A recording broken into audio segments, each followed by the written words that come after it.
प्रभु यीशु मसीह के महान और उत्तम नाम में आप सभी को आशीष मिले।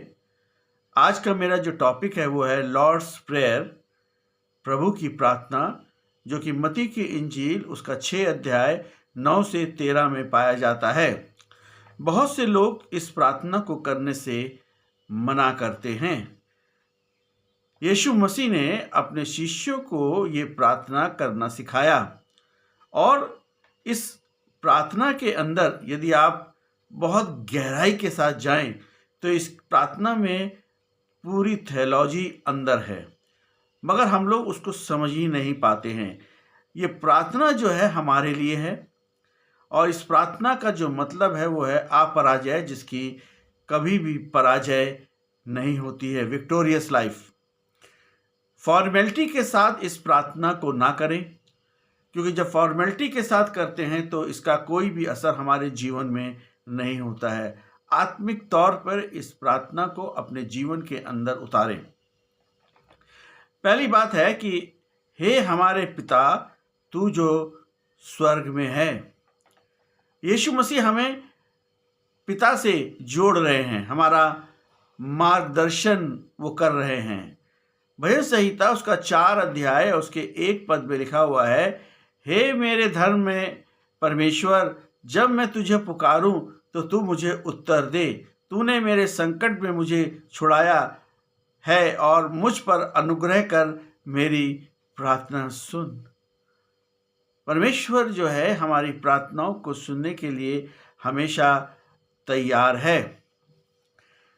प्रार्थना के माध्यम से हम परमेश्वर से संवाद यानी कम्युनिकेशन कर सकते हैं, उसकी इच्छा को समझ सकते हैं, परमेश्वर के साथ घनिष्ठ संबंध रखें।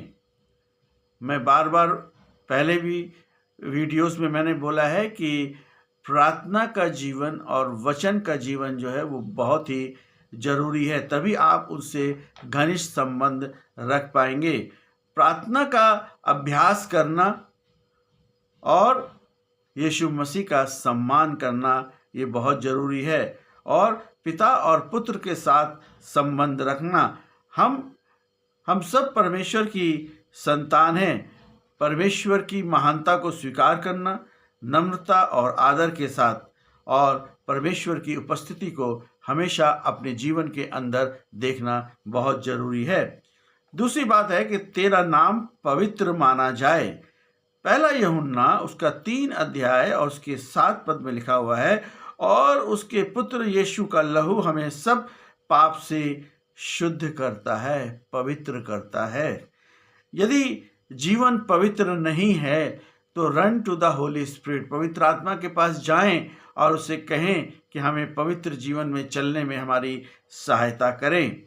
व्यभिचार, बुराई, ईर्ष्या, लड़ाई, झगड़ा, जादू टोना, फूट, दलबंदी, कष्ट, घमंड, हाथ दिखाना, राशिफल, ये सब अपवित्र जीवन की निशानी है और इससे हमें अपने आप को दूर करना होगा। परमेश्वर का नाम जो है वो पवित्र है और उसको हमें पवित्र रूप में मानना होगा। सम्मान करें और परमेश्वर का दुरुपयोग ना करें। चुनौती का सामना करने पर ये प्रार्थना करें, जब आपके पास बहुत बड़ी चुनौती हो तो ये प्रार्थना आप अवश्य करें। किसी दबाव या किसी प्रलोभन में इस प्रार्थना को ना करें, मगर जब आपके जीवन में कोई भी चुनौती आती है तो इस प्रार्थना करें, उसकी कृपा का अनुभव हमेशा करते रहें।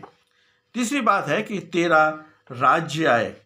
लोगों को यीशु मसीह में के विश्वास और छुटकारा, पुनरुत्थान और क्रूस की कथा के बारे में बताना बहुत जरूरी है। यीशु मसीह का मारा जाना, गाड़ा जाना और तीसरे मुर्दों में से जी उठना, यही जो है राज्य है, जो कि आज इस संसार में बहुत से लोगों को पता नहीं है, और यही राज्य जो है हमें स्वर्ग के राज्य में प्रवेश कराएगा। दूसरा थिस्सलुनीकियों उसका 3 अध्याय और 11 पद में लिखा हुआ है, अतः हे भाइयों, हमारे लिए प्रार्थना करो कि प्रभु का वचन शीघ्रता से फैले और महिमा पाए, जैसा तुम लोगों के मध्य हुआ है। प्रार्थना के द्वारा जो है बहुत कुछ हो सकता है। एक व्यक्ति है, उसका नाम है जॉन नॉक्स। उसने कहा कि परमेश्वर से कहा कि मुझे आयरलैंड दे दीजिए, नहीं तो मैं मर जाऊंगा। और परमेश्वर ने उसकी प्रार्थना सुनी और वहाँ पे बहुत से लोगों के बीच में जो है प्रभु यीशु मसीह का राज्य आ गया। बहुत से लोगों ने प्रभु यीशु मसीह को ग्रहण किया। और परमेश्वर के राज्य को अपने जीवन में भी बना के रखें, तभी आप दूसरों के जीवन में उस राज्य को देख पाएंगे। वचन में, प्रार्थना में समय को व्यतीत करें और प्रार्थना और वचन को अपने जीवन में पहला स्थान दें। तेरी इच्छा जैसे स्वर्ग में पूरी होती है वैसे ही पृथ्वी पर हो। यानी कि जो लोभ है वो उदारता में बदल जाता है, घमंड जो है वो नम्रता में चला जाता है और असंयम जो है वो संयम में बदल जाता है। दुष्ट के प्रभाव एंड वातावरण को हमें शून्य करना है। आपने देखा कि एस्तर के ने 3 दिन फास्टिंग और प्रेयर करी और उस फास्टिंग और प्रेयर के वजह से जो है वहाँ का जो वातावरण था वो बदल गया और राजा ने जो है एस्तर को एक्सेप्ट किया। और हम जानते हैं कि हामान को, जो कि जिसने कि ये प्लॉटिंग करी थी सारे यहूदियों को मारने की, उसको उसी फांसी के फंदे पर लटका दिया गया जो उसने मुर्दकी के लिए तैयार किया था। स्तुति आराधना जैसे स्वर्ग में होती है वैसे ही पृथ्वी पर भी हो। हमें स्तुति आराधना में पीछे नहीं हटना है, चाहे आपको गाना गाना आता हो, चाहे आपको गाना गाना नहीं आता हो। आपको जो है स्तुति और आराधना करना बहुत जरूरी है। इच्छा की पूर्ति के लिए प्रार्थना और इच्छा को समझने के लिए हमें एकता की बहुत सख्त जरूरत है, जो कि आजकल हम लोग देखते हैं कि बहुत से चर्चिज में ऐसा दिखाई नहीं देता है। 5वीं बात है, हमारे दिन भर की रोटी आज हमें दे।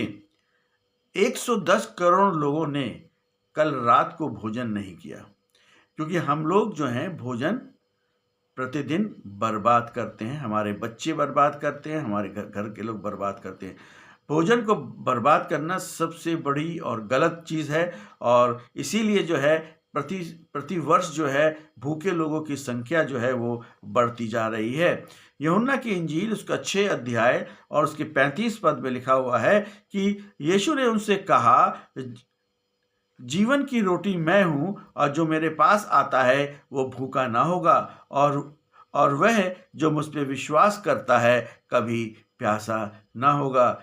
यदि आप प्रभु यीशु मसीह को जानते हैं तो प्रभु यीशु मसीह आपको कभी भी भूखा नहीं सुलाएगा, कभी भी प्यासा नहीं सुलाएगा। हमेशा आपको अच्छे से अच्छा बेस्ट एंड एक्सीलेंट भोजन देने में आपकी सहायता करेगा। भजन संहिता 107 उसके 9 पद में लिखा हुआ है, और वह भूखे को उत्तम पदार्थ से तृप्त करता है।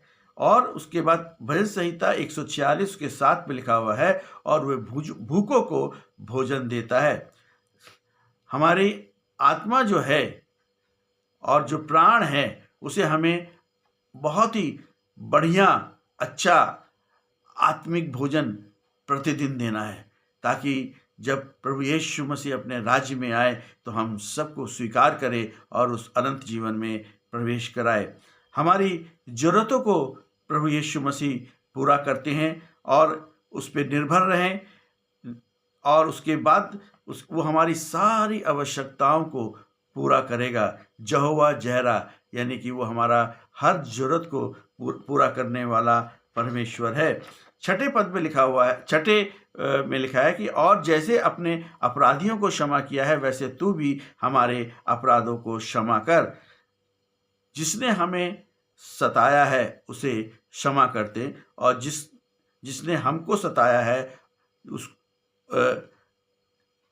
जिसने हमें सताया है उसे क्षमा कर दें, और जिसको हमने सताया है उससे माफ़ी मांग लें। क्षमा की आवश्यकता है।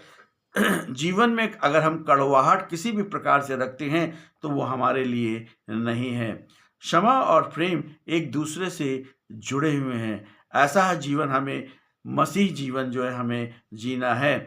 द्वेष और क्रोध निकालने का अवसर जो है हम जो है अपने जीवन में ना लाएं, किसी ने हमारे लिए कुछ भी किया है, कुछ भी बोला है, कुछ भी कहा है, हम उससे द्वेष न रखें और उसको अवसर न दें। शांति का अनुभव हमारे साथ बना रहेगा और हम हमेशा जो है पॉजिटिव रहें, सकारात्मक रहें, गलतियों को स्वीकार करें।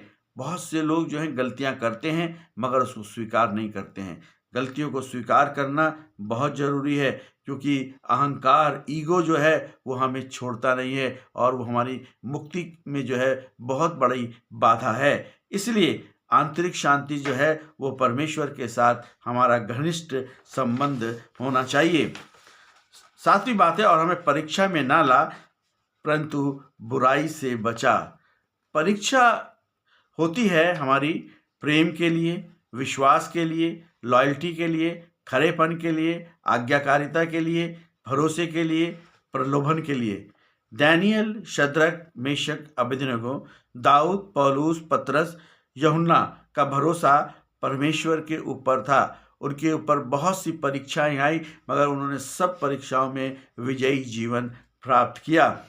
बुराई से बचने के लिए परमेश्वर की सहायता लें, पवित्र आत्मा के पास जाएं, पवित्र आत्मा से कहें आइए मेरी सहायता करिए, आइए मेरे जीवन में कार्य करिए। पवित्र आत्मा के लिए अपने हृदय को खोल दें ताकि पवित्र आत्मा आपके जीवन में आके आपके लिए बहुत सा कार्य कर सके। क्योंकि परीक्षा का जब हम सामना करते हैं तो हम अकेले नहीं हैं। हमारा परमेश्वर और उसका पुत्र, हमारा उद्धारकर्ता प्रभु यीशु मसीह जो है वो हमारे साथ है।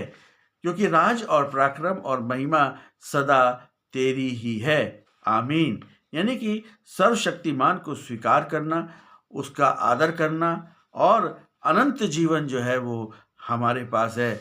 आमीन का मतलब है जो हम प्रार्थना कर रहे हैं ऐसा ही हो जाएगा जैसा हम प्रार्थना कर रहे हैं। सो प्रभु यीशु मसीह आप सबसे प्रेम करता है, इसलिए आप जो है खास तौर पे आप प्रभु यीशु मसीह पे विश्वास करें, प्रभु यीशु मसीह से अपने पापों की क्षमा मांगें, पापों का पश्चाताप करें और यीशु मसीह को उद्धारकर्ता के रूप में ग्रहण करें। यही सबसे बड़ी सेवा और यही सबसे बड़ा कार्य है। प्रभु यीशु मसीह आप सभी को बड़ी आशीष दे। आमीन।